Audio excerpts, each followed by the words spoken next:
ஒரு 40 வருஷ காலம் சினிமாத்தனத்தில இருந்து விட்ட ஒருவனை கொண்டு வந்து நாடாளக்கூடிய தலைவனாக அவனை அறிமுகப்படுத்துவதற்கு கால் கடுக்க போய் நின்று கொண்டிருக்கிற பெரியவர்களை, குழந்தைகளை, பெண்களை என்னவென்று சொல்லுவது?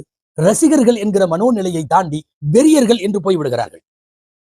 நாங்கள் எங்கள் தலைவனை பார்க்க போகிறோம், நடிகனை பார்க்க போகிறோம். அந்த நடிகனுக்காக வழியில இருக்கிற எல்லா பொருட்களையும் சேதப்படுத்துவது, மரங்களை சேதப்படுத்துவது, கிடைக்கிற கூரை மீது, வீடு மீது எல்லாம் ஏறுவது, என்னென்ன அத்துமீறல்கள், உட்காருகிற இருக்கை வரை அத்தனையும் உடைத்து போடுகிற அத்துமீறல் இவர்கள் கட்டுப்பாடற்றவர்கள் என்று காட்டுகிறது. இவர்கள் ரசிகர்கள் மட்டுமல்ல, இவர்கள் ஒரு விதமான வெறி பிடித்த கூட்டம் என்று காட்டுகிறது.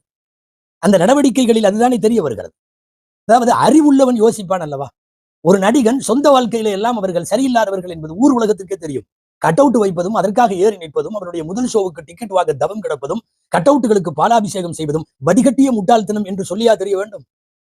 அரசியல் என்பது வேறு, நாடாளுகிற தகுதி என்பது வேறு, பொது வாழ்விற்கு வருகிற தகுதி என்பது வேறு, சினிமாத்தனம் என்பது வேறு.